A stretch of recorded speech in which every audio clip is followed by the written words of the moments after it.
YouTube. Today I'm going to show you jailbreaking the iPhone or iPod Touch on firmware 3.1.2. So let's get started. There's two methods of doing this now. The first one I'm going to show you is Black Rain. Sorry. And I used it. It's really good. It is for both Mac and Windows computers. So if you so either one you can jailbreak on. So this one does not require anything from you except, and is much easier. All you do is just unjailbreak and update to 3.1.2 and plug in your device, open it up, and hit make it rain, and it will find your device, jailbreak it. You don't have to put it in DFU mode, nothing. It does everything for you. You'll see GeoHot up on the screen with iPhones going past him for a few minutes. Your iPhone will then reboot, and you will have this little icon on your screen that says Black Rain. You just click onto it and install Cydia, IC, or Rock, or you can install all three of them, two of them, whatever you want. I'm not going to get really in depth on any of them. This one jailbreaks all iPhones, all iPod Touches. The iPod Touch 3rd generation is tethered, though, meaning every time you completely turn it off and turn it back on, or completely restart or anything like that, you will have to plug it back up and jailbreak it. Now, Ponage Tool. Ponage Tool is only for Mac, and it gives you a little more precise stuff with your creating a firmware. It's not as easy, but let's get started. Okay, so this one, you want to open it up, and this is only for Mac. Now, this is iPhone, the first one, iPhone 3G and 3GS, and iPod Touch 1st gen and 2nd gen. The 3rd generation is not supported on this one, so if you're on an iPod Touch 3rd gen, you will need to use Black Rain if you want to jailbreak it, or just don't. I would rather not because it's tethered. But I have an iPod Touch 2nd gen, so you click that and click Continue, and then it will find your IPSW, which is your firmware. You will have to download the 3.1.2 firmware, which I have done here. You want to make sure you use Google Chrome, Opera, Firefox, that Cameo, anything you have, browser you have, just not Safari.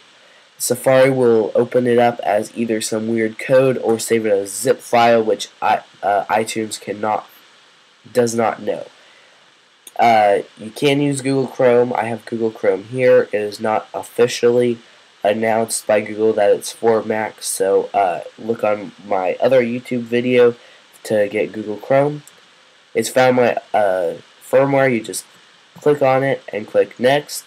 I'm also going to show you on here the expert mode. If right up here you go from simple to expert.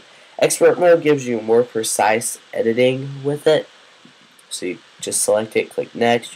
This time you can browse for your firmware if it does not come up. It also, just wait for it. It also searches for it. That's what it's doing right here. It found it. Click it. Click Next. Here you could edit the boot neuter, custom packages in Cydia you want. You just select it and click it. I don't want it to install Cydia or IC because IC has been a problem with me before. So then you just click back. What packages you want already be installed in Cydia if you're installing Cydia.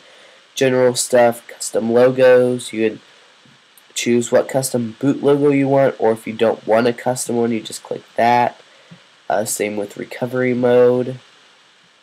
And then when you're done, you just click build and click next. It asks you what you want to name it. Make sure it's what it's chosen to name it. Do not name it something different. because I've had problems with when you rename it. iTunes does not know it as a regular IPSW firmware, so then you just click save and choose wherever you want to save it at and click save. I'm not going to do it, but it'll say iHas, complete, whatever. It'll say complete down here. Tell you that you want to reboot or you want to put your iPhone or iPod Touch in DFU mode, plug it up, put it in DFU mode, and then restore it from there. I don't know what I would rather do on that, because when I jailbroke 3.1.1 with Pwnage Tool, every time I put in DFU mode, it didn't work. I had to leave it in regular mode and then just restore from regular mode.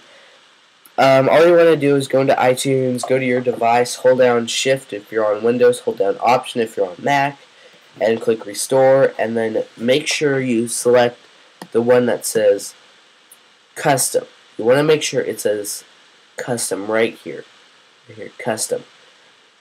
If it is not on Custom, then that means you'd be restoring to just your regular old Apple firmware, and that will not jailbreak your device. It jailbreaks all devices except iPod Touch 3rd generation, and if you're on iPod Touch 2nd generation, you will have to be pwned before, which means you'll have to jailbroke in 3.1.1. If you have not done that, or you want to make sure you've jailbroken on 3.1.1. If not, this will not work. So, thanks for watching. Subscribe.